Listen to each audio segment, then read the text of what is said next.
no mawacho kanyo biro ka en siem kendo kono joma tindo. Alam dhi nyime, udonje kanisa to chako wacho mana ne tutam. Mano kama gintiere, imi siling 200 300. To bende kopogore gi mano, nitiere gima jaod bura malego Usonga, Samuel Atandi, nowacho kinde mokalo. Wawinje gato wareu gi ariyo gi duto, tanga winj pacha Audi Ogada kote rekod wach mawuok e dho jotelo gi jogo maluwogi. Wawinjane ma Samuel Atandi. Once I have left a meeting and I'm being driven out of the meeting, you are not allowed to come and hang on my car. Because when I'm in my car, I am now under the protection of the government. I have police officers who are guarding me. Should you come next to that car and they suspect that maybe you are carrying a weapon, they could just shoot you, and that will not be responsible. I will just shoot. Otherwise, they will just shoot you, and they will not be responsible.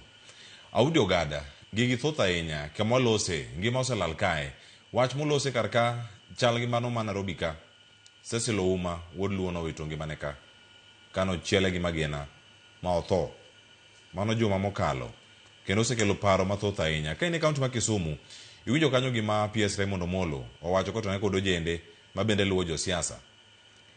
Tij gun ni tich ma ji nyalo timo, koso jotelo otiyo kodgi ka ruedhi ma gipidho, ma gitiyo godo e kinde ma gidadhi go siasa, ma nya bedo ni kanyo makoro giwuok ka gidhi pur, kata ka gimanyo ombulu, kata ka gimanyo piny. Audi. Well, watch. One at our lowest moment. Oganda Luo at their lowest moment. It is our lowest moment. Samano nego be one at our best moment. We dock back to the lowest moment again. Bang wuth mose wuth marabura hinya. Wuth mutingo chandruok mang'eny ahinya. Wuoth moganda wa mang'eny ahinya osewito ngimagi, oseketho mwandugi, oseyudo hinyruok mopogore opogore. Wach mwawuoye ni mar political thuggery kata political intolerance ne. Chien kucha kwa chako kwa weyo mar wasungu gang'ogirego. Kwa agitate for multipartyism nyaka wachop kawuono ni. Jogo mosehinyre hinya nikech wan mo wan jochir, wan joma roteke, wan joma bedo mbele kidwaro lokruok mar adier e piny Kenya ka. Omiyo wasewito jowa mang'eny ahinya, wasewito jotendwa ma bende jotelo mana maluwo kama bende ng'eny ahinya ok anyal kwanogi. Emomiyo awacho ni kendo waduogo e lowest moment nikech nyo waweyo ni wasego ondamo maber mwachopo kamoro. Wachopo kama nyo kwe moro chal ka gima betie, waneno ka jowa maber chuth bende nie sirikal, moko bende pok odonjo, to mano nyo wago step maduong' ahinya. Kochopo ni kendo pod wamedo mana tho.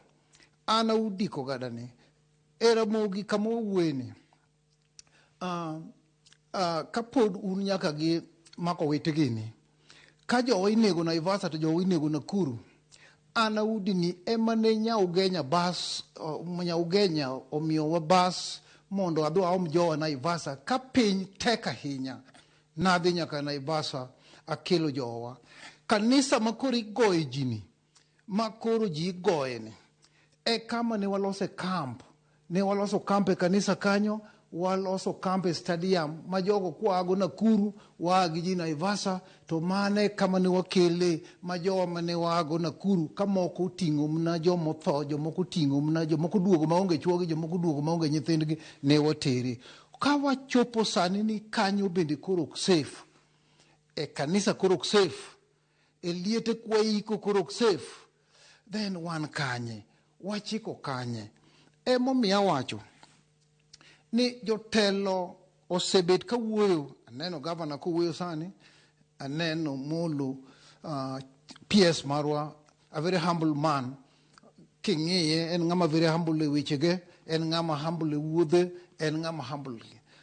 To sama koro wadwa bet ni ok wabed impassion, koro ok wachung' ter mondo mi grup ariyogi ji te maywaregi wachik ter mondo mi kwe bedie, taparo ni pod wachiko kama onge ng'ama safe mbele ka.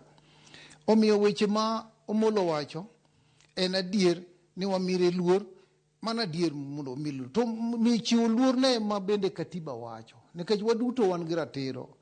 Chapter 4 mark the constitution ochiwo rights mathoth ahinya ne oganda. Jotelo go nigi right gi iye kanyo, wan bende kaka jopiny wan gi right ma wa iye kanyo, polise gi joma te nie right mamaro. Ka ok wanyal tiyo kata respect magite to wachiko kama piny dhi chike mudho moloyo. Jotend wasegolo warnings mang'eny ahinya. Wasewinjo warning kata juma mokadho cha nyocha county commissioner gi governor ochiwo warning, kendo kawuono ni ero gichak gi address gichiwo warning. Ochopo sama warning koro ok nyal konyowa. Wadwaro arita kwe. Wadwaro ni joma ok tim timbe ma chik oyiege Kenya ka.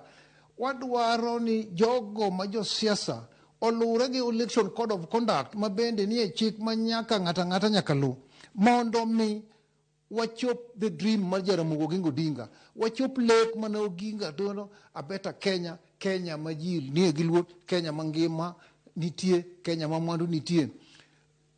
Kama nyo igoe kanisa wani minyi igoe jini en ondamo 100, en mita 100 kia ka police regional commander, en ondamo 100 kia e court marwa maduong' ma Kisumu ka, en ondamo 100 kia office governor, en ondamo 100 kia office regional commissioner, en ondamo 100 kia e police our police regional police station.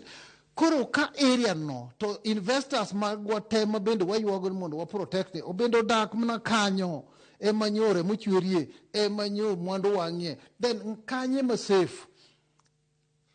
Wachi security ni kata mna kawuono ka pinyuru asewacho Manyalenda Ozima University jokuogi odonjo. Ozima University kawuono ni oketho kaw mwandu maji kucho, so wan kanye omiyo wagol gini wach, wagol gini wuoyo, waket gini tim mondo wane ni wanyalo bet garita kwe ma onego bed ni wayudo mane katiba marwa. Right to life ni article 26 of the constitution. Security of the person give freedom mare ni article 29 of the constitution. Article 47 miyo fair administrative action, ombudsman ni kanye giti mondo mi jo police ma ok dwa tiyo mosedak kagi. Ananeno no chopo sama koro nyaka walok police te mosebet kagi mondo kel police manyalo tiyo. Chakre jotend police OCPD, OCSS go gi deputy gi kanye manyawo nitie mondo mi wabed gi luasi malong'o mondo watiuru. Otek orach.